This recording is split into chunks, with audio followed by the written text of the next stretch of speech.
આ પરમેશ્વરનું વચન છે, તેમાં હું વિશ્વાસ કરું છું. આ પરમેશ્વરનું વચન છે, તેમાં હું વિશ્વાસ કરું છું. આ પરમેશ્વરનું વચન છે, તેમાં હું વિશ્વાસ કરું છું. આવો આપણે નેહમ્યાનું પુસ્તક 8મો અધ્યાય 1 થી 10 કલમો વાંચીએ તથા સાંભળીએ. નહેમ્યાનું પુસ્તક 8મો અધ્યાય કલમ 1 થી 10. 7મો માસ આવ્યો ત્યારે સર્વ લોકો એક દિલથી પાણીના દરવાજાની સામેના ચોકમાં એકઠા થયા. મૂસાનું જે નિયમશાસ્ત્ર યહોવાએ ઇઝરાયેલે ફરમાવ્યું હતું તેનું પુસ્તક લાવવાને તેઓએ એઝરા શાસ્ત્રીને કહ્યું. 7મા માસને પહેલે દિવસ જમાતના સર્વ સ્ત્રી પુરુષો અને જેઓ સાંભળીને સમજી શકે એવા હતા તે સર્વની આગળ એઝરા યાજકે નિયમશાસ્ત્ર આણ્યું. પાણીના દરવાજા સામેના ચોક આગળ પરોડિયાથી બપોર સુધી સ્ત્રી પુરુષો તથા સાંભળીને સમજી શકે એવાઓની આગળ તેણે તેમાંથી વાંચી સંભળાવ્યું. સર્વ લોક તે નિયમશાસ્ત્રનું પુસ્તક ધ્યાનથી સાંભળતા હતા. એ કાર્યને સારું લોકોએ બનાવેલા લાકડાના ચોતરા પર એઝરા શાસ્ત્રી ઊભો રહ્યો. તેને જમણે હાથે માથિયા, શેમા, અનાયા, ઉરિયા, હિલ્કિયા તથા માસેયા અને તેને ડાબે હાથે પદાયા, મિશાયેલ, માલકિયા, હાસુબ, હાશબદાના, ઝખારિયા તથા મશુલામ ઊભા રહ્યા. એઝરાએ સર્વલોકના દેખતા તે પુસ્તક ઉગાડ્યું, કેમ કે તે સર્વલોકથી ઊંચા આસન પર હતો. તેણે તે ઉઘાડ્યું ત્યારે સર્વલોકો ઊભા રહ્યા. મહાન દેવ યહોવાને એઝરાએ ધન્યવાદ આપ્યો.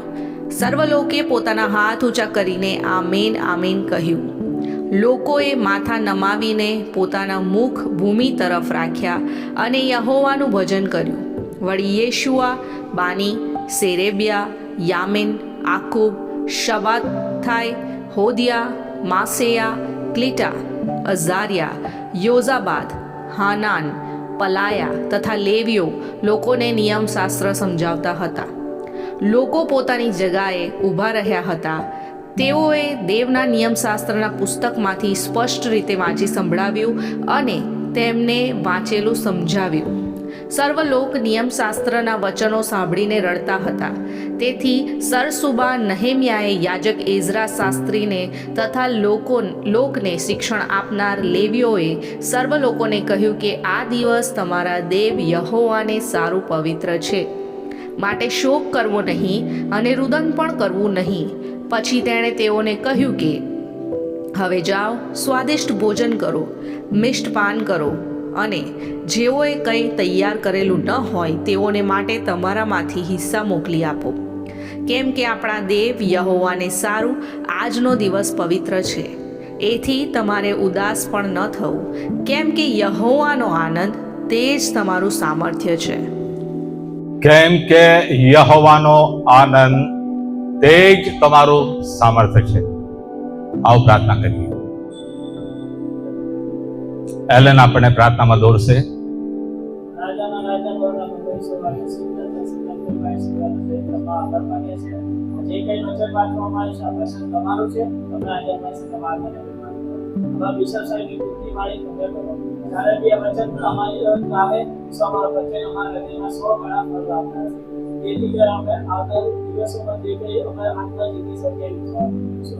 વચનની સેવા દેશો તમારા હાથમાં સોંપે, બિશપ સાહેબને તમારા હાથમાં સોંપે. પ્રાર્થના પ્રભુ યેશુઆ મસીહના નામમાં કે સાવરણ સ્વીકાર.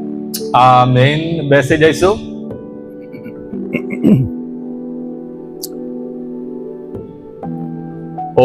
સંદેશો આપું તે પહેલા થોડો ઇતિહાસ તમને કહી સંભળાવું.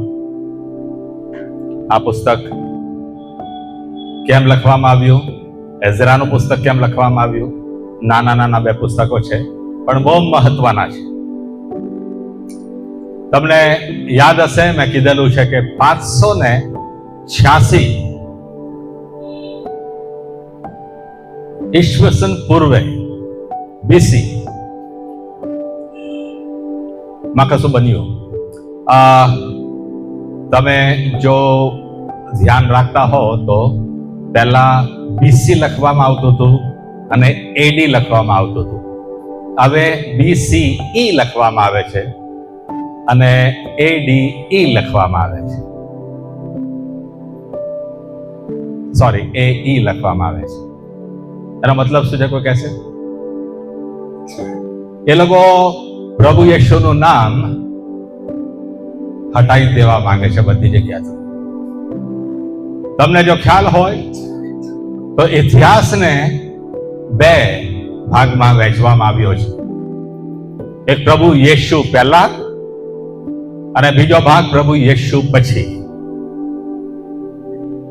એટલે પ્રભુ યેશુ આવ્યા એની પહેલાનો જે ભાગ છે એને BC કહેવામાં આવે છે, એટલે કે બિફોર ક્રાઇસ્ટ. પણ હવે આ લોકો કહે છે કે ના, ક્રાઇસ્ટ ને કાઢી દેવાનું, એટલે બિફોર કોમન એરા, BCE, બિફોર કોમન એરા. અને પ્રભુ યેશુ નું આયા પછી જે AD લખવામાં આવે છે, AD એ લેટિન શબ્દ છે જેનો મતલબ થાય છે in the year of the lord. આ ઈશ્વરના, પ્રભુ યેશુના પછી જે ચાલી રહ્યા છે એમાંથી પણ ઈસુનું નામ નીકળી જાય એટલે ACE,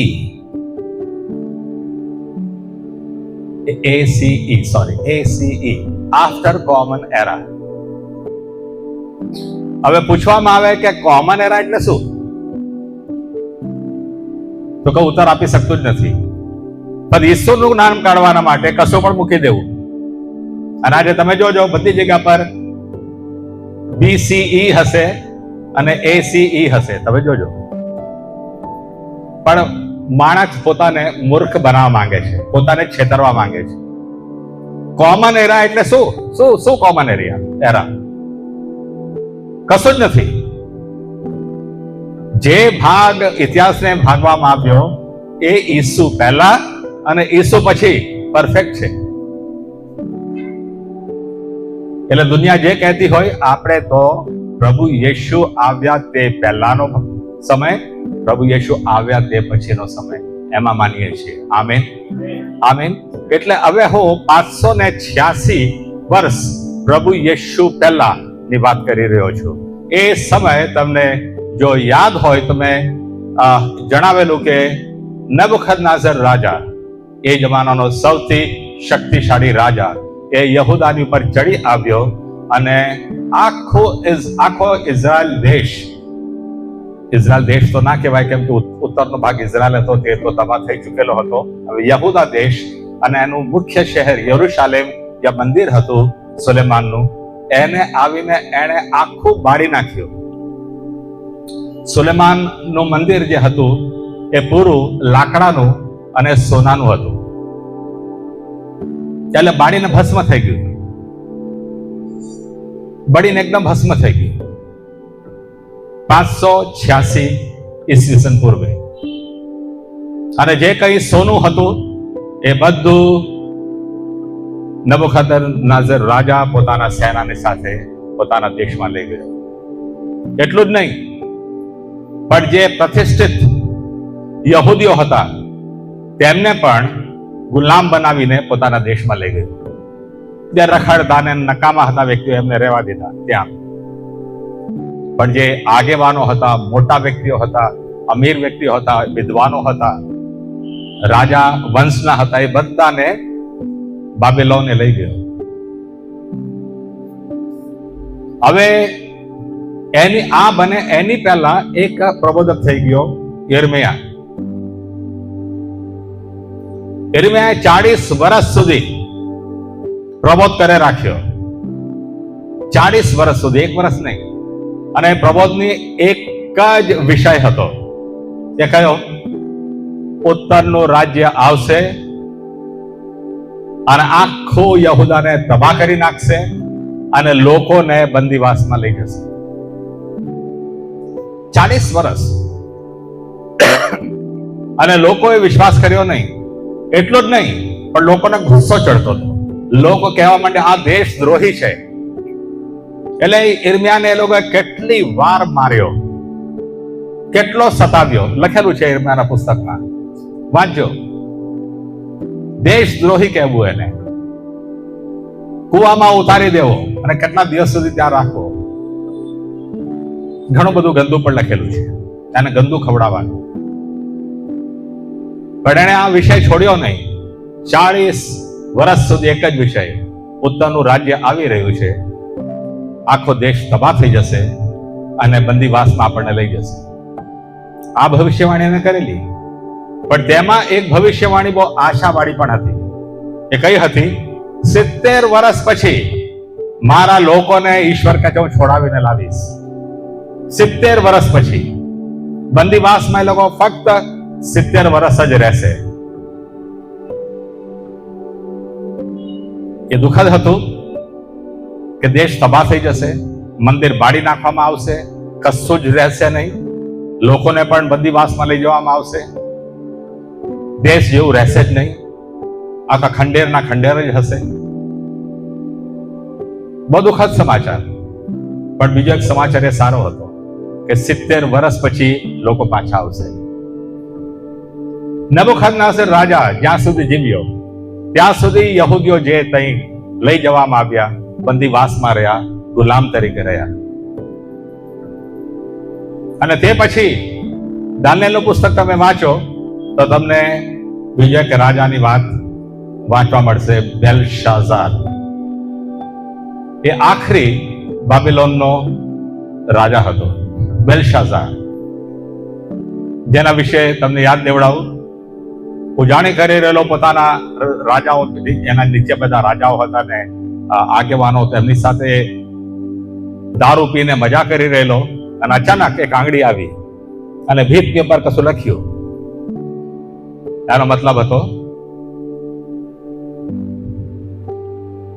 તું ત્રાજવામાં તોલવામાં આવ્યો છું, તો કમથી માલુમ પડ્યો છું. અને એ જ રાતે શું થયું? ફારસીઓ અને માદીઓનું સૈન્ય અચાનક એમણે હુમલો કર્યો. બાબિલોન સામ્રાજ્ય એટલું બધું શક્તિશાળી હતું, એમને એવું હતું કે હવે અમારી સામે તો કોઈ ઊભું થશે જ નહીં. અને બેબિલોન, જે બાબેલ શહેર હતું, એ પણ એટલું સારી રીતે બનાવવામાં આવેલું કે એને કોઈ જીતી શકે નહીં. એના વિશે મેં થોડા વર્ષો પહેલા આપેલું, તમને જો યાદ હોય તો. એની પર મારે કહેવું નથી, પણ એ એવું રીતે બનાવેલું કે એને કોઈ જીતી શકે નહીં. પણ માદીઓએ અને ફારસીઓએ એવું યુદ્ધ રચના, એનું વ્યૂહ રચ્યું એને કે આ લોકો અંદર આરામ કરી રહેલા, મજા શોખ કરી રહેલા, પી રહેલા, ઉજાણી કરી રહેલા, રાતો રાત સૈન્ય અંદર આવી ગઈ. કઈ રીતે આવી? મારી સાથે બેસજો, હું તમને જણાવીશ. રાતોરાત એક કઈ લોહીનું ટીપું બેવડાયા વગર ફારસીઓ અને માદીઓએ બાબિલોન સામ્રાજ્ય કબજે કરી લીધું. એક જ રાતમાં એટલું શક્તિશાળી સામ્રાજ્ય. તેમ કે ઈશ્વરે લખી દીધેલું, તને ત્રાજવામાં તોલવામાં આવેલો છે, તો કમથી માલુમ પડ્યો છે. અને એ જ રાતે આવું બન્યું. અને હવે જે બાબિલોન સામ્રાજ્યનો વિસ્તાર હતો, એ હવે કોનો વિસ્તાર થઈ ગયો? ફારસીઓનો. કોનો થઈ ગયો? ફારસીઓનો. ફારસીઓ એટલે કોણ? આજે ઈરાન. આજે ઈરાન જે દેશ છે એ, એનો આખો સામ્રાજ્ય નો વિસ્તાર થઈ ગયો. આખો વિસ્તાર સામ્રાજ્ય ફારસીઓનો થઈ ગયો. તો જે યહૂદીઓ ત્યાં ગુલામ હતા, હવે કોના ગુલામ થઈ ગયા? ફારસીઓના. આમીન? સમજો છો? આટલું એના માટે કહી રહ્યો છું તમને. ફારસીઓના તેઓ ગુલામ થઈ ગયા. દાનિયેલ પુસ્તક તમે વાંચો, 9મો અધ્યાય ખાસ કરીને, તો દાનિયેલ ગણતરી કરે છે બેઠો બેઠો અને કહે છે, ઈશ્વર તો ભવિષ્ય વક્તા યિર્મયાહ દ્વારા ભવિષ્યવાણી કરેલી, 70 વર્ષ પછી મારા લોકોનો પાછો લાવીશ. ગણતરી કરશે કે 70 વર્ષ પૂરા થયા. ઈશ્વર સમક્ષ ઝૂકી જાય છે, પ્રાર્થના કરે છે કે પ્રભુ તે વચન આપેલું, ક્યારે તું વચન પૂરું કરીશ? હવે વચન કઈ રીતે પૂરું થાય? હવે આટલું શક્તિશાળી સામ્રાજ્ય રાજ કરી રહ્યું છે, ફારસીઓનું, ઈરાનનું, પર્શિયા જેને કહે છે, પર્શિયન કિંગડમ. કઈ રીતે એમના હાથમાંથી કોઈ છોડાવે? તમને ખબર છે સૌથી લાંબુ સામ્રાજ્ય ચાલનાર એ પર્શિયન સામ્રાજ્ય ગણાય છે. જે સામ્રાજ્ય એ શરૂ થયું, એ જે વ્યક્તિનું નામ છે, જે શરૂ કરનાર, એનું નામ છે સાયરસ. ગુજરાતીમાં કુરેશ, મારા ખ્યાલથી કોરેશ. કોરેશ દ્વારા એ સામ્રાજ્ય શરૂ થયું. અને તમને ખબર છે ક્યારે પૂરું થયું? હમણાં 1979માં.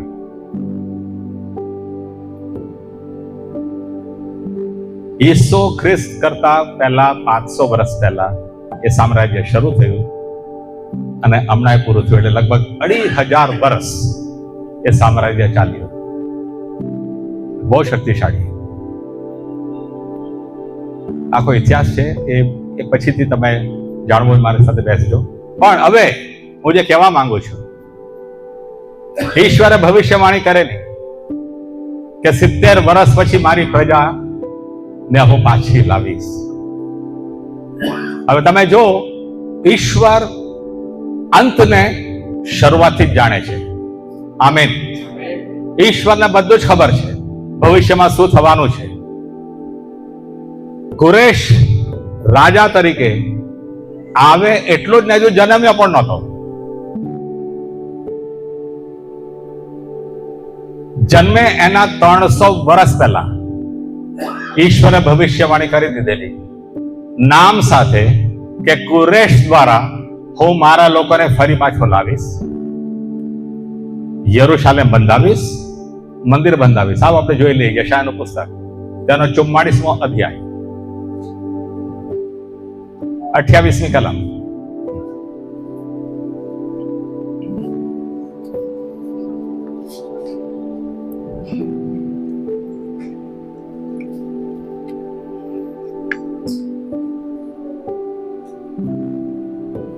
કોરેશ વિશે કહે છે કે એ મારો પેટા પાડક છે, એ મારો બધો મનોરથ પૂરો કરશે. વળી તે યરુશાલેમ વિશે કહે છે કે તું ફરી બંધાઈશ અને મંદિરનો પાયો નાખવામાં આવશે. ફરીથી વાંચજો તો. તે જ કોરેશ વિશે કહે છે કે તે મારો પેટા પાડક છે, એ મારો બધો મનોરથ પૂરો કરશે. વળી તે યરુશાલેમ વિશે કહે છે કે તું ફરી બંધાઈશ અને મંદિરનો પાયો નાખવામાં આવશે. હવે અહીં યરુશાલેમ છે, મંદિર છે. 300 વર્ષ પહેલા ઈશ્વરે ભવિષ્યવાણી કરી છે. હજુ લોકો બંદીવાસમાં ગયા નથી. યહૂદા દેશ છે, મંદિર છે, અને ઈશ્વર ભવિષ્યવાણી કરી રહ્યા છે યશાયા પ્રબોધક દ્વારા. યશાયા પ્રબોધક લગભગ 712 વર્ષ, 712 ઈસવીસન પૂર્વ થઈ ગયો. યશાયા પ્રબોધક 712 ઈસવીસન પૂર્વ, એટલે લગભગ 300 વર્ષ પહેલા આ ભવિષ્યવાણી યશાયા પ્રબોધક દ્વારા ઈશ્વર આપી.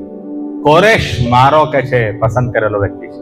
અને આપણે ફરીથી 45મો અધ્યાય તેની 13મી કલમ જોઈએ.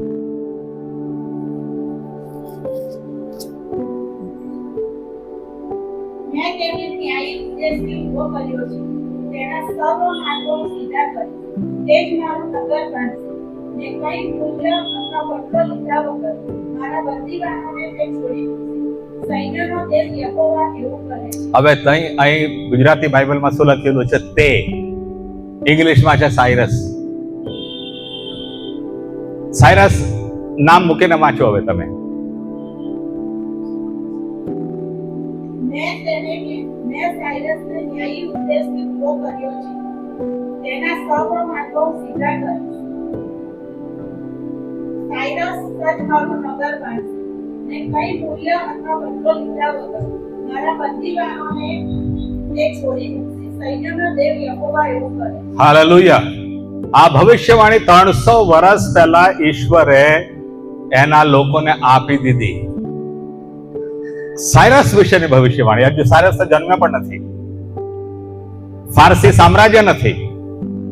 લોકો બંદીવાસમાં ગયા નથી. યહૂદા દેશ છે, મંદિર છે, અને ઈશ્વરે ભવિષ્યવાણી કરેલી નામ સાથે. કોણ એમને રિહાઈ આપશે? કોણ તેમને મુક્તિ આપશે? યહૂદીઓને જે બંદીવાસમાં હશે, કુરેશ. કોણ મંદિર બંધાવડાવશે? કુરેશ. કોણ યરૂશાલેમ બંધાવડાવશે? કુરેશ. એવું લખેલું છે. આમેન. એટલે આ ભવિષ્યની વાત છે. કેમ કે યરૂશાલેમ તો હતું જ, મંદિર પણ હતું, પણ આ જ્યારે તોડી નાખવામાં આવશે, યરૂશાલેમનો નાશ કરવામાં આવશે, તે પછી કોણ એને બાંધશે? કુરેશ બાંધશે. કોણ બાંધશે? અને કુરેશ કોણ હતો? પર્શિયન સામ્રાજ્યનો રાજા. એઝરાનું પુસ્તક અને નેહમ્યાનું પુસ્તક આખું વાંચી લેજો, ખબર પડી જશે. એઝરા 3 વ્યક્તિઓને કુરેશે પાછા મોકલ્યા. આ શું લખેલું છે? કોઈ પણ કિંમત ચૂકવ્યા વગર. વાંચ્યું ને આપણે 13મી કલમ, 45મો અધ્યાય, 13મી કલમ. કોઈ નજરાણું લઈને, કોઈ પૈસા લઈને, કોઈ કિંમત લઈને તેમને મોકલશે એમ નહીં. ફ્રીલી જાઓ, મંદિર બાંધો, યરૂશાલેમ બાંધો. આખા 2 પુસ્તક વાંચો, તમને ખબર પડી જશે. આખો ઇતિહાસ આપેલો છે. કોણે મંદિર બાંધવાની અને યરૂશાલેમ બાંધવાની પરવાનગી આપી? કુરેશ રાજાએ. આમીન. કુરેશ રાજાએ. તો મંદિર બાંધવા અને યરૂશાલેમ બાંધવાના માટે 3 વ્યક્તિઓ આપણે જોઈએ છે, બહુ પ્રસિદ્ધ હતા, આગેવાનો. એમાં સૌથી પહેલા એઝરા, જે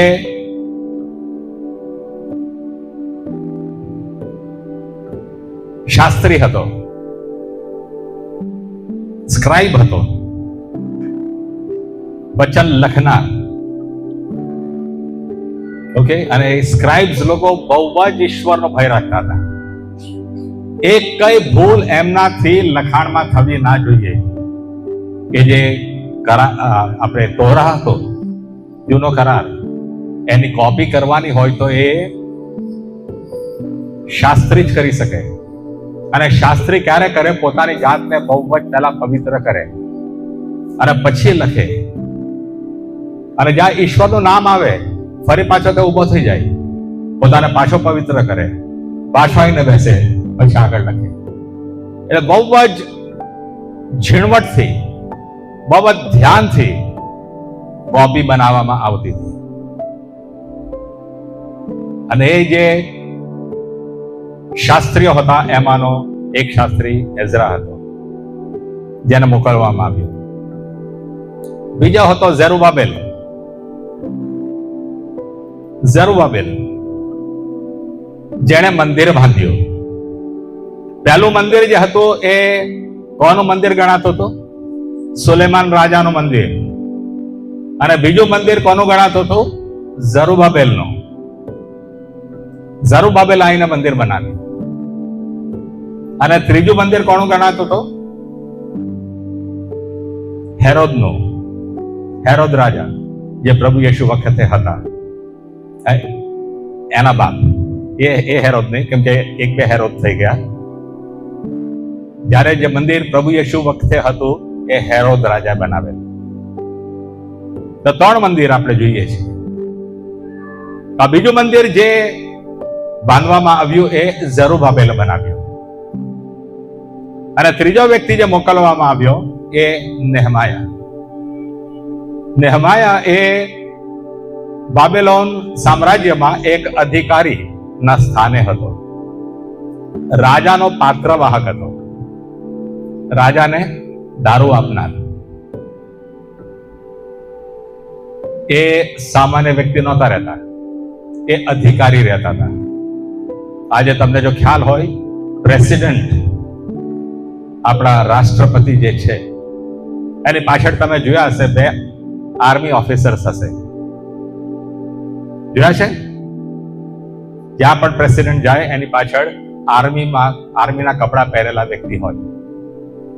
એ સામાન્ય સોલ્જર્સ નથી હોતા, કેમ કે પ્રેસિડેન્ટ છે એટલે એના સાથે મોટા અધિકારી જ હોવા જોઈએ. એટલે બહુ ઊંચી રેન્કના આર્મી ઓફિસર્સ હોય છે. ખ્યાલ આવે છે શું કહું છું? એ જ રીતે જે પાત્રવાહક હોય એ સામાન્ય વ્યક્તિ ના હોય. અને મોટા ભાગે જે યહૂદી લોકોને લઈ જવામાં આવેલા એમાં જે રાજવી વંશનું લોહી વહેતું હોય એ લોકોને એવી જવાબદારી આપવામાં આવેલી. તો નેહમાયા એ પાત્રવાહક હતો અને કુરેશ રાજાએ તેને મોકલ્યો યરુશાલેમ વિસ્તારની ઉપર ગવર્નર તરીકે, રાજપાલ તરીકે. આ 3 વ્યક્તિઓ આવ્યા.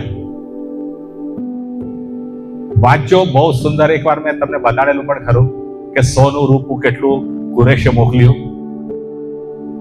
એટલું બધું કે એઝરાને પરીક્ષણ આવી ગયું કે હું રાજાને કહું કે સિપાહીઓ મોકલો, 3 મહિનાની મજલ છે, રસ્તામાં લૂંટારાઓ છે, આ બધું લૂંટી લેશે. પણ આખીરમાં એને હિંમત ના થઈ રાજાને કહેવાની, કેમ કે એણે પોતાના ઈશ્વરની બહુ મોટી મોટી વાતો કરી દીધેલી. મેં સંદેશો આપેલો થોડા વખત પહેલા.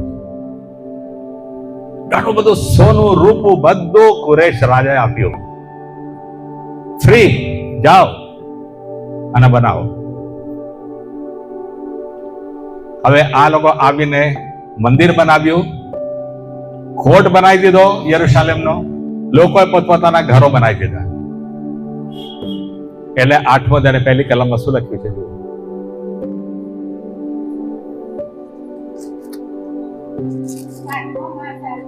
જ્યારે સર્વ લોકો એક દીકરી પત્નીના દરવાજાની સામેના ચોકમાં એકઠા થયા. મૂસાનું જે નિયમશાસ્ત્ર યહોવાએ ઇસ્રાએલને ફરમાવ્યું હતું તેનું પુસ્તક લાવવાને તેઓએ એઝરા શાસ્ત્રીને કહ્યું. ફરીથી એકવાર વાંચો તો.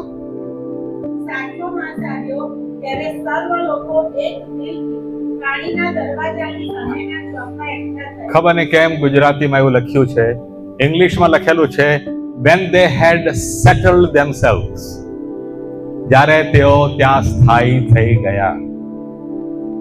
ઇંગ્લિશ પ્રમાણે શું છે ઇંગ્લિશમાં? 8મો અધ્યાય પહેલી કલમ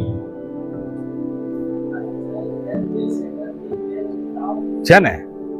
when they had settled in their towns, એટલે કે શહેરો બની ગયેલા, ઘરો બની ગયેલા અને લોકો પોતપોતાના ઘરોમાં રહેવાની શરૂઆત કરી દીધેલી. આમેન. 7મા મહિનામાં, 7મા મહિનાના પહેલા દિવસની આ વાત છે. ખ્યાલ આવે છે શું કહું છું? જો તમારા બાઇબલમાં ગુજરાતીમાં થોડું ખોટું હોય તો લખી શકો છો તમે. સેટલડ ઇન ધેર ટાઉન્સ, લોકો રહેતા થઈ ગયા, ઘરો બનાવી દીધેલા, કોટ બનાવી દીધેલો, મંદિર બનાવી દીધેલું. હવે મારો સંદેશો શરૂ થાય છે. આ તો મેં તમને પૂર્વ ભૂમિકા આપી. તમને એક પ્રશ્ન થતો હશે કે આપણા ચર્ચમાં જ્યારે બાઇબલ વંચાય છે તો આપણે કેમ ઊભા થઈ ગઈ છે? બીજા ચર્ચોમાં તો કંઈ થતા નથી લોકો. આપણા ચર્ચમાં આપણે જે કંઈ બાઇબલમાં લખેલું છે એ પાછું લાવવા માંગીએ છીએ. હાલેલુયા. અને અહીં એવું લખેલું છે, બીજી કલમ વાંચો તો, 8મો અધ્યાય બીજી કલમ. 7મા માસને પહેલે દિવસે જમાતના સર્વ સ્ત્રીઓ અને જેઓ સંવાદ સાંભળીને સમજી શકે એવા હતા તે સર્વની આગળ એઝરા યાજકે નિયમશાસ્ત્ર આપ્યું.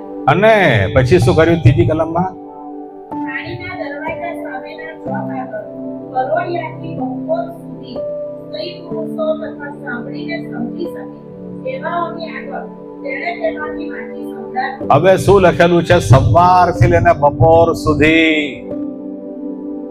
વચન વંચાયું. ત્યારે લોકો શું કર્યું? ઉભા હતા. સવારથી લઈને બપોર સુધી. 5મી કલમ. એઝરાએ સર્વ લોકોને દેખતા તે પુસ્તક ઉઘાડ્યું કેમ કે તે સર્વ લોકથી ઊંચે આસન પર હતો. તેણે તે ઉઠાડ્યું ત્યારે સર્વ લોકો ઊભા થયા. હાલેલુયા. શરૂઆત સવારમાં કહે છે, જ્યારે તેને પુસ્તક ઉગાડ્યું ત્યારે લોકો ઉભા થયા. બપોર સુધી ઉભા રહ્યા. ઈશ્વરને જે માન ઘટે છે તે તેના વચનને પણ ઘટે છે. બોલો આમેન. ઈશ્વરને જે માન તમારે મારે આપવું જોઈએ, ઈશ્વરની બાબતોને પણ આપણે માન આપવું જોઈએ. હાલેલુયા. અને તેના માટે ફેક ચર્ચમાં આપણે આ પ્રથા લાવ્યા કે જ્યારે વચન વંચાય ત્યારે બધા ઉભા થાય વચનને માન આપવાના માટે. આમેન. આ કલમમાંથી જ મેં આ મુદ્દો લીધેલો છે કે આપણા ચર્ચની અંદર વચન જ્યારે વંચાશે આપણે બધા ઉભા થઈશું માન આપવાના માટે. આમેન. અને આપણે તો 5 મિનિટ વાંચીએ છીએ. અહીં તો લખેલું છે પરોળીએ સવારથી લઈને બપોર સુધી. સવારથી લઈને બપોર સુધી કેટલા કલાકો છે મને ખબર નહીં. એટલે 6 કલાક તો ખરા જ. સવારના 6, કેમ કે યહૂદી પ્રથામાં સવાર 6 વાગે શરૂ થાય, બપોર 12 વાગે પૂરી થાય. કેટલા કલાક? 6 કલાક. આપણે 6 મિનિટ ઉભા રહી શકીએ છીએ? ઘણા લોકોને જોઉં છું આમ ઉભા હોય છે.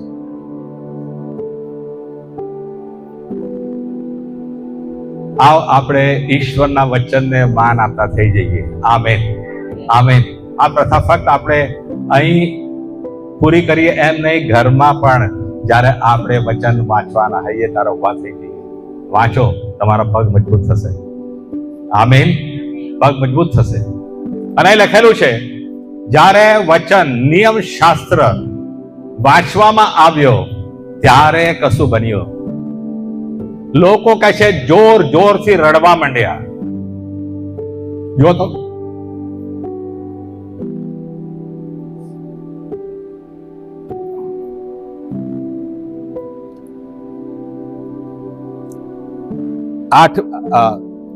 નવમી કલમ. સર્વ લોક નિયમ શાસ્ત્રના વચનો સાંભળીને રડતા હતા. તેથી સરસુબા નહમ્યાએ, યાજક એઝરા શાસ્ત્રીએ તથા લોકશિક્ષણ આપનાર લેવીઓએ સર્વ લોકોને કહ્યું કે આ દિવસ તમારા દેવ યહોવાને સાંભળવા માટે શોક કરો નહીં અને રુદન પણ કરવું નહીં. અહીં લખેલું છે જ્યારે વચન વંચાયું લોકોના હૃદયો વિંધાઈ ગયા, લોકોને પ્રકાશ આવ્યો. કેમ કે કેટલા વર્ષોથી નિયમ શાસ્ત્ર તેમનાથી દૂર હતું. નિયમ શાસ્ત્ર હતું ખરું, પણ તજાયેલું હતું, કચરામાં પડેલું. લોકો વાંચતા નહોતા. પણ વચનની ખાસિયત એ છે, બાઇબલની ખાસિયત એ છે કે જ્યારે તમે તેને લો છો અને વાંચો છો, નવો પ્રકાશ આવે છે. હાલેલુયા. એ હથોડાની જેમ આપણી પર કામ કરે છે. આપણો જે કઈ નકામી વાતો હોય તેને ભૂક્કો કરીને દૂર કરે છે, બાળીને ભસ્મ કરે છે.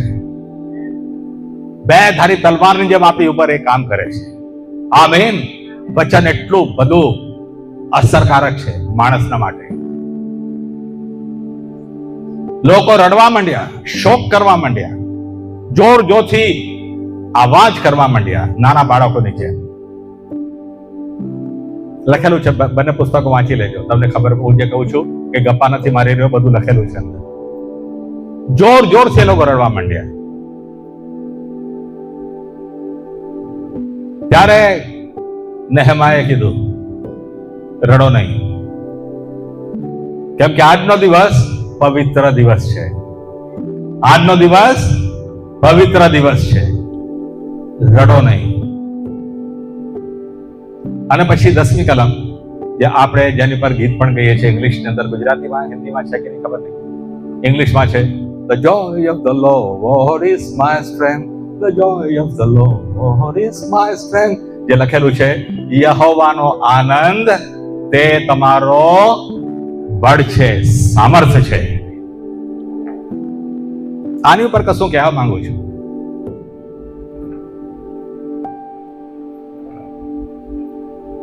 હવે જ્યારે વચન વંચાયું, લોકોના હૃદયો વિંધાઈ ગયા, પસ્તાવો કરવા માંડ્યા કે અમે કેટલું બધું ખરાબ જીવન જીવ્યા છીએ, ઈશ્વરની કેટલી વિરુદ્ધ અમે ગયેલા છીએ. ઈશ્વર આપણો કેટલો મહિમાવંતો છે, કેટલો પવિત્ર છે, કેટલો મહાન છે, છતાં આપણે એની અવગણના કરેલી છે.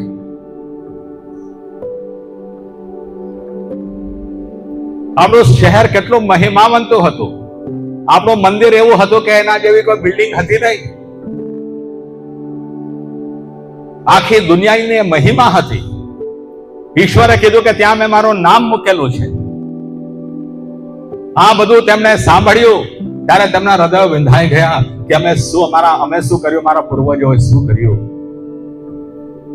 જે મહિમા ઈશ્વર અમને આપેલી એ મહિમા અમે ગુમાવી દીધી. જે પવિત્રતા માટે ઈશ્વર અમને બોલાવેલા એની અમે અવગણના કરીને અમે અપવિત્ર જ રહ્યા. આટલો મહાન પરમેશ્વર, આટલો પવિત્ર પરમેશ્વર, આટલો પ્રેમાળ પરમેશ્વર, એને મેં તજી દીધો. આટલી બધી મહિમા અમને આપેલી ઈશ્વરે વચન આપેલું કે હું તમારી મધ્ય રહીશ. કયો ઈશ્વર આવો હોય જે આખી સૃષ્ટિનો બનાવનાર હોય ને એમ કે હું તમારી મધ્ય રહીશ? આ કઈ પ્રકારનો ઈશ્વર, કેટલો પ્રેમાળ ઈશ્વર. આ બધું જયારે લોકો સાંભળી રહેલા તેમને પસ્તાવો થઈ રહેલો કે અમે શું કર્યું, અમારા પૂર્વજોએ શું કર્યું. ત્યારે નેહમ્યા કહે છે, છાના રહો, રડો નહીં. આજનો દિવસ પવિત્ર છે. ખબર છે કેમ? નિયમ શાસ્ત્ર તમે જોજો, યહૂદી કેલેન્ડર પ્રમાણે 7મો મહિનો માં એક પર્વ આવતો હતો જેને માંડવા પર્વ કહેવામાં આવે છે. ઈશ્વરે ઘણા બધા પર્વો યહૂદીઓ પાડે તેના માટેના હુકમ આપેલા અને એક એક પર્વની પાછળ અર્થ રહેલો. આ માંડવા પર્વની પાછળનો અર્થ એ હતો કે યહૂદી પ્રજા જ્યારે મિસરમાં રહેતી હતી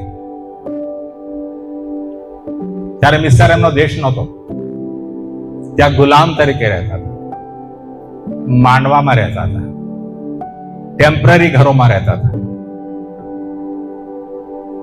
અને ઈશ્વરે તેમને જયારે મુક્તિ આપી અને એમને લાઈને વસાવ્યા ત્યારે ઈશ્વર ઈચ્છતા હતા કે મારા લોકો ને હું મહિમા પાછી આપવાનો છું, એમને અમીર બનાવવાનો છું, આશીર્વાદોથી ભરવાનો છું.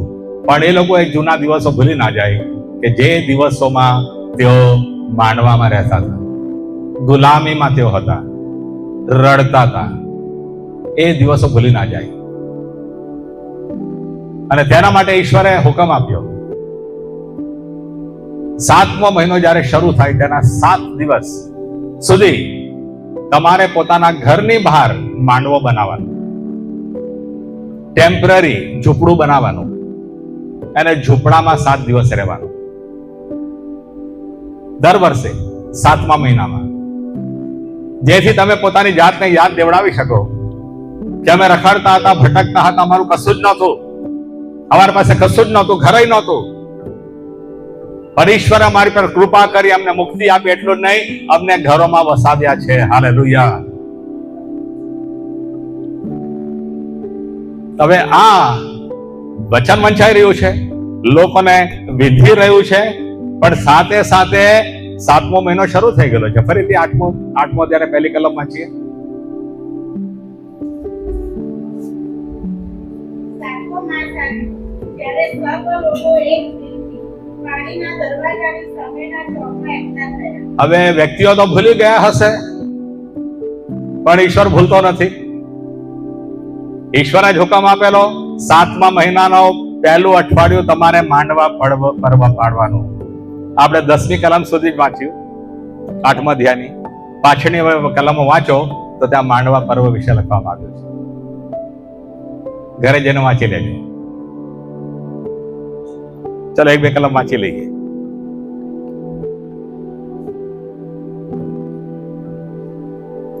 ચૌદમી કલમ 16મી કલમ વાંચીએ. એ પ્રમાણે લોકો જઈને તે લઈ આવ્યા ને તેઓમાંના દરેકે પોતાના ઘરના ધાબા પર, પોતાના આંગણામાં, દેવના મંદિરના આંગણામાં, પાણીના દરવાજાના ચોકમાં તથા એફ્રાઈમની ભાગળના ચોકમાં પોતાને સારું માનવા કરી. 17મી જેઓ બંદીવાસમાંથી પાછા આવ્યા હતા તેઓની આખી જમાત માનવા કરીને તેઓમાં વસી. કેમ કે નૂનના પુત્ર યહોશુઆના સમયથી માંડીને તે દિવસ સુધી ઇઝરાયેલ પુત્રોએ એવું કર્યું ન હતું અને મહાન આનંદ થઈ ગયો. હાલેલુયા. માંડવા પર્વનો હુકમ ઈશ્વર આપેલો શાના માટે? તમે બંદીવાસમાં હતા, ગુલામ હતા, તમારા દેશમાં નહોતા, તમારા ઘરોમાં નહોતા. ઈશ્વરે તમને મુક્તિ આપી છે, પોતાનો દેશ આપ્યો છે, તમને ઘર આપેલા છે, તમને વસાવ્યા છે. પણ એ યાદ દેવડાવવા માટે કે તમે કેવા હતા એના માટે તમારે માંડવા બનાવવાના છે બધી જગ્યા પર. આજે પણ તમે જુઓ, ઇઝરાયલીઓ માંડવા બનાવે છે. એક વ્યક્તિ એટલો ચુસ્ત યહૂદી, એક ને ઘણા બધા હશે, પણ એક વ્યક્તિનો વિડીયો મેં જોયેલો.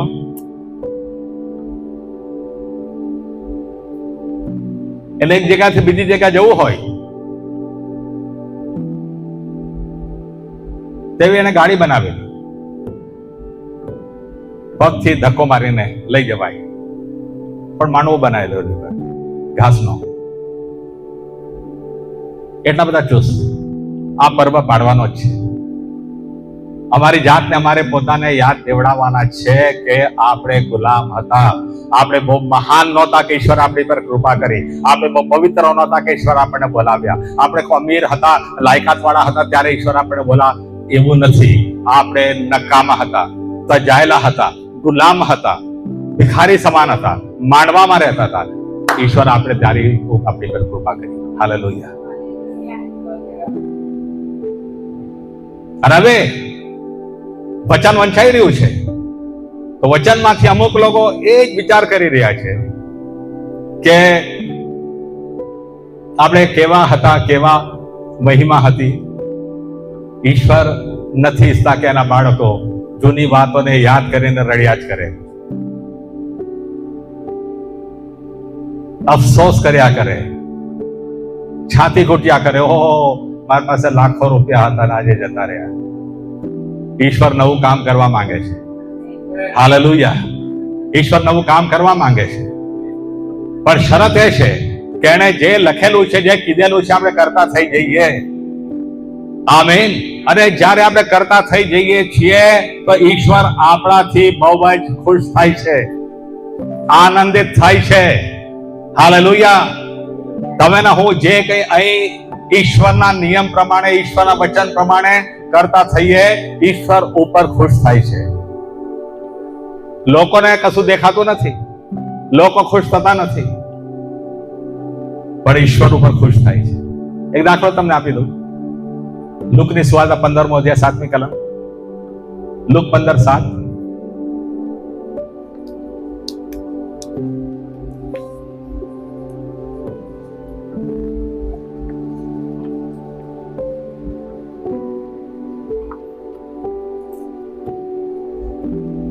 તમને કહું છું, એ જ રીતે જે 99 ન્યાયીઓને પસ્તાવાની અગત્ય નથી, તેઓના કરતા એક પાપી પસ્તાવો કરે, તેને લીધે આકાશમાં આનંદ થશે. આકાશમાં ક્યારે આનંદ થાય છે? એક પાપી પસ્તાવો કરે તો. આજે હજારો લોકો પસ્તાવો કરી રહ્યા છે. ખુશીપૂર્વક આનંદ દેખાય છે? હું પસ્તાવો કરું તો મારા રિશ્તેદારો આનંદ કરે છે? ના, કોઈને પડી નથી, પણ સ્વર્ગને પડી છે. સ્વર્ગ આનંદ કરે છે. હાલેલુયા. 10મી કલમ.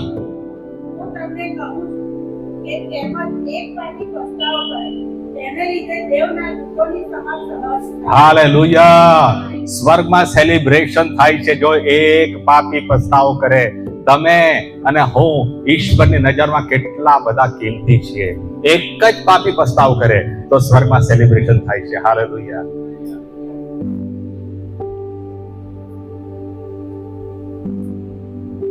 ઈશ્વરના વચનને તમે આધીન થઈ જાય બાળકો તરીકે તો ઈશ્વરને આનંદ થાય છે. હાલેલુયા. અને હવે એમ લખેલું છે, ઈશ્વરનો આનંદ તમારો મારો સામર્થ્ય છે. એનો મતલબ શું? જ્યારે ઈશ્વર આનંદિત થાય છે, જેમ કે તમે હું વચન પાડતા થઈએ છીએ, તો એ આનંદ ઈશ્વર પોતાની પાસે રાખતા નથી. કેમ કે જે કઈ ઈશ્વરનું છે એ કોનું છે? એના બાળકોનું. કોનું છે? કોનું છે? અરે જોરથી બોલો ભાઈ, આટલા બધા લોકો છો. કોનું છે? એના બાળકોનું છે. ઈશ્વરે પોતાની બધી સંપત્તિ કે પોતાની મહિમા, બધી બાબત ખુલ્લી મૂકી દીધી છે તમારા ને મારા માટે. આમીન. એટલે તેનો આનંદ પણ તમને ને મને એને આપી દીધેલો છે. આમીન. અને જો એ આનંદમાં તમે હું આનંદિત થઈએ, તો વાલા ભાઈઓ અને બહેનો, કોઈ પણ પ્રશ્ન, કોઈ પણ વિરોધ, કોઈ પણ સતાવણી તમને ને મને દબાવી શકતી નથી. કેમ કે આનંદ તમને ને મને એટલું બધું બળ આપી દે છે, એટલું બધું સામર્થ્ય આપી દે છે. આપણે કોઈ પણ વિરોધનો સામનો કરી શકીએ છીએ, કોઈ પણ પ્રશ્નનો સામનો કરી શકીએ છીએ. કેમ?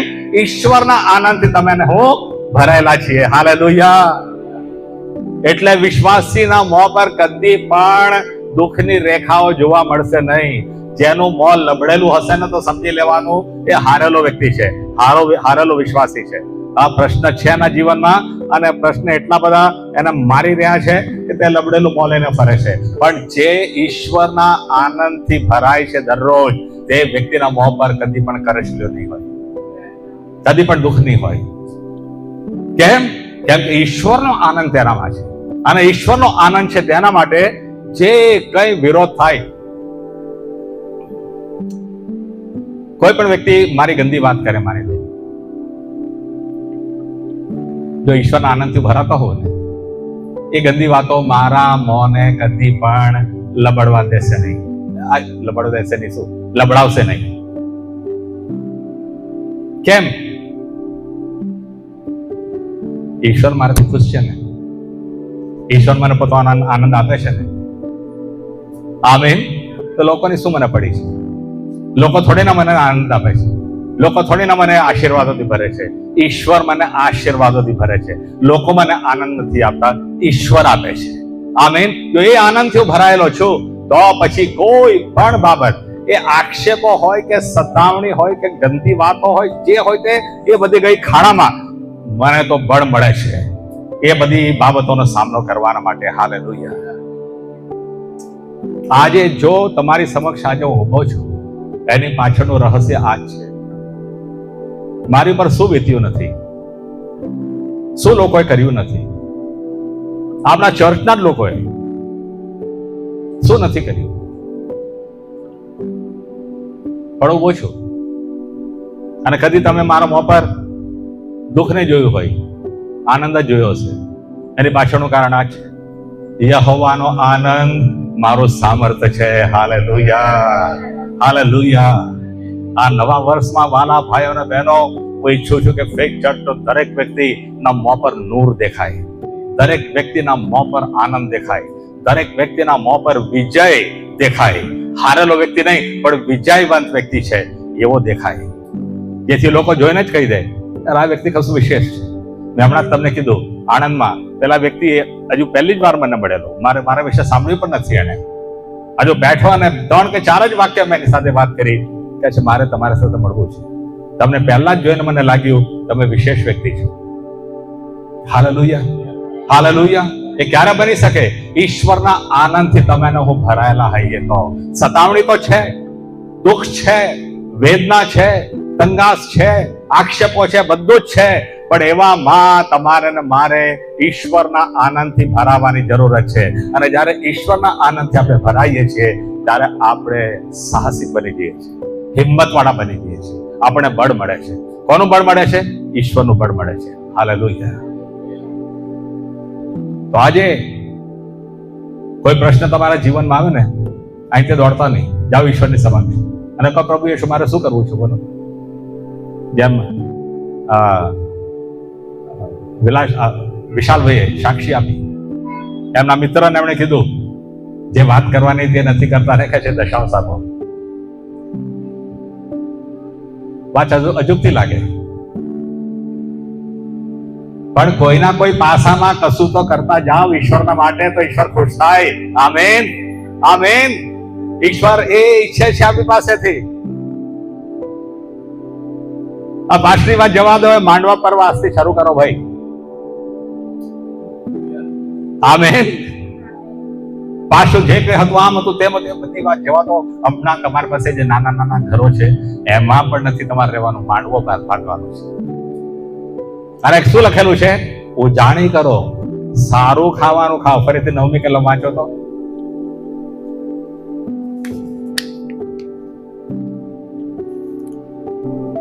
સર્વ લોક નિયમ શાસ્ત્રના વચનો સાંભળીને રડતા હતા. તેથી સર સુવાદ અને ન્યાય એઝરા શાસ્ત્રીએ તથા લોકોને શિક્ષણ આપનાર લેવીઓએ સર્વ લોકોને કહ્યું કે આ દિવસ તમારા દેવ યહોવાને સારું પવિત્ર છે, માટે શોક કરવો નહીં અને રુદન પણ કરવું નહીં. અને પછી તેણે તેઓને કહ્યું કે હવે જાઓ, સ્વાદિષ્ટ ભોજન કરો, મિષ્ટ પાન કરો, અને જેઓએ કંઈ તૈયાર કરેલું ન હોય તેઓને માટે તમારામાંથી હિસ્સા મોકલી આપો. હાલેલુયા. પ્રશ્ન એટલો મોટો છે કે હું ઘરમાં જઈને બેસી જાઉં, પત્ની પૂછે શું થયું, કશું નહીં, આખો દિવસ એનાથી કે પ્રશ્ન હલ થવાનો છે. હલ કઈ રીતે થશે ખબર છે? લખેલું છે જાઓ, ઉજાણી કરો, સારું બનાવીને ખાઓ. આમીન, આમીન. શેતાનના મોં પર તમાચો મારો એ રીતે. પ્રશ્ન લાવનાર શેતાન છે, દુઃખો લાવનાર શેતાન છે, આક્ષેપો લાવનાર શેતાન છે. પણ એ બધું હોવા છતાંય જો પહેલી કલમ આપણે જીવનમાં ઉતારીશું, તે મારે વાસ્તે મારા દુશ્મનોને સામે ભાણું તૈયાર કરે છે. ભાણું તૈયાર કરે છે એટલે નહીં કે આપણે જોયા કરીએ શું છે, ચિકન છે, મટન છે, અરે ખાવા માટે મૂકેલું છે. આમેન. છો આસપાસ દુશ્મન છે, આક્ષેપો છે, શેતાની કામો છે. એનાથી મારે ગભરાવાનું નથી, મારે તો ઉજાણી કરવાની છે, કેમ કે ઈસુના નામમાં મને વિજય છે. Hallelujah, hallelujah. ઈશ્વરનું સામર્થ્ય મને મળે છે. આજે જો જે હું પણ કશું કરી શકું છું ઈશ્વરના સામર્થ્યના લીધે. અને ઈશ્વરનું સામર્થ્ય કેમ મને મળે છે? કેમ કે ઈશ્વરની યોજનાઓ પૂરી કરું છું. ઘણા લોકોને ગઈકાલે પણ મારે ખ્યાલથી મેં કીધું, દશાંશ તમે આપો તો ઈશ્વર પૈસા તમને આપશે. હા કે નહીં? ખેડૂતનો નિયમ, હા, ઘઉં વાવો તો ઘઉં જ મળશે, ચોખા વાવો તો ચોખા મળશે. ક્રિશ્ચન જે રીત પ્રમાણે પૈસા વાવશો તો પૈસા મળશે. હું કેમ તંદુરસ્ત રહું છું આટલા બધા વર્ષોથી? શેતાન મને જમીન દોષ કરી શકતો નથી, પલંગમાં પાડી શકતો નથી. કેમ? કેમ કે હું મારી શક્તિ, મારો સમય ઈશ્વરના કામમાં રોપું છું. તો પછી ઈશ્વરની જવાબદારી થઈ જાય છે મને શક્તિને બળ આપવા માટેની. Amen, amen. જો એ જોવે છે કે હું રાત દિવસ જોતો નથી, ઊંઘતો નથી, આરામ કરતો નથી, દોડધામ જ કર્યા કરું છું ઈશ્વરના માટે, ઈશ્વરના કામના માટે, તો ઈશ્વરની જવાબદારી થઈ જાય છે મને બળ આપવાની, તંદુરસ્તી આપવાની. Hallelujah, hallelujah. અરે ઈશ્વરનું વચન એમ કહે છે, જો તું પોતાના જીવનને સાચવી રાખીશ તો શું? નાના ભારતો છે ને, બહુ ગંદકી બહુ છે, બહુ ધૂળ ઉડે છે. નાના નાના બહાર છે ને, બહુ બધી વાહનો આમ તેમ જાય છે, એક્સિડન્ટ થવાનો એ છે. ઘરમાં બેસ્યા રહો, આ પાછળ મોટું થતું જશે, આમ થતા જશો, અને બીપી થશે, ડાયાબિટીસ થશે. પછી ડોક્ટર પાસે જતા તમને ધૂળે નહીં નડે, વાહનો નહીં નડે.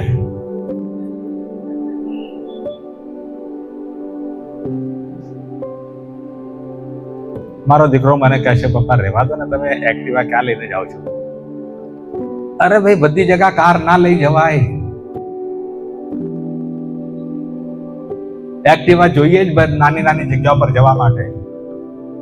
એનું એક રીતે કહેવું બરોબર છે કે એક્સિડન્ટ થઈ જશે, પણ મને ખબર છે એક્સિડન્ટ નહીં થાય, કેમ કે ઈશ્વરના કામ માટે નીકળેલો છું. હાલેલુયા.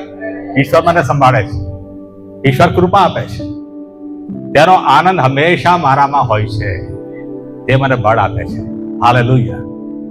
તો આ વર્ષે આપણે એવું કશું કરીએ વચન પ્રમાણે જેનાથી ઈશ્વર ખુશ થાય, અને ઈશ્વર ખુશ થાય તો એનો આનંદ તમને ને મને એ આપતો થશે. અને એ આનંદ જયારે તમારા મારામાં આવશે ત્યારે તમે હું બળ પ્રાપ્ત કરીશું, સામર્થ પ્રાપ્ત કરીશું. આવા દો ને જે કઈ સમસ્યા આવે આપણે ગભરાઈશું નહીં. કઈ રીતે દાનિયેલને સિંહના દિલમાં નાખી દીધો હશે તો કશું તમે કલ્પના કરી કે શું બધું બન્યું હશે? સિપાહીઓ આવે, તમે ના હોય તો સિપાહીઓ આવે તો ના ના ના ના આપણે ફાઇટ કરવાની શરૂઆત કરે, ના બહાર નથી જવું, મને બચાવો. એવું કશું લખ્યું નથી.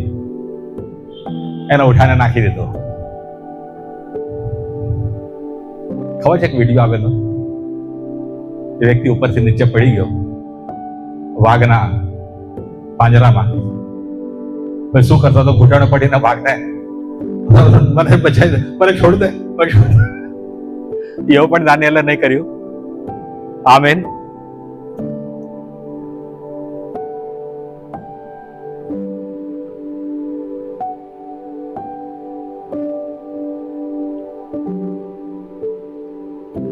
કેમ એવું નહીં કર્યું?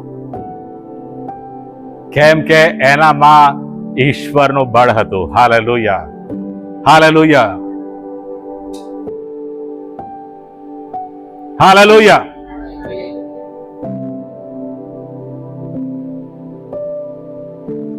તમને ખબર છે સુવાર્તા પ્રચાર કરવા માટે આજે જે બાબત તમને મને રોકી રહી છે, કઈ બાબત? આજ અરે જેસુ તમાચો પડશે તો, જેસુ તો લોકો ટીપી નાખશે તો, જઈશું તો લોકો નહીં સાંભળે તો. અરે ઈશ્વર બળ હોય ને તો બધાનો સામનો કરતા પણ આપણે સુવાર્તા આપીએ. Hallelujah, hallelujah, hallelujah. એક વિડીયો મારી પર આવ્યો. એક વ્યક્તિ ઉંમર હશે 50 ની ઉપર, એ સુવાર્તા આપી રહ્યો છે ટ્રેનની અંદર.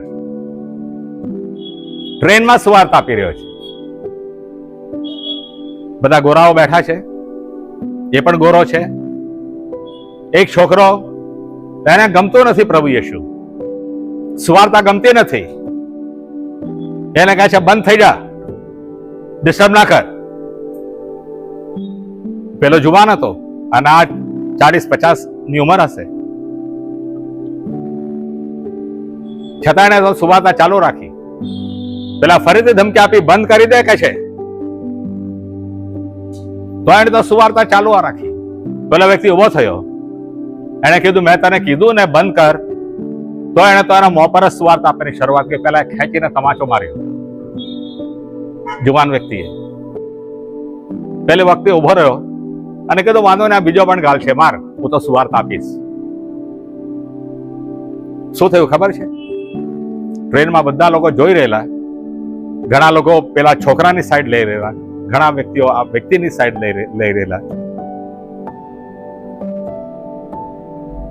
આને કીધું બીજો ગાલ છે, માર, પણ હું સુવાર્તા આપીશ.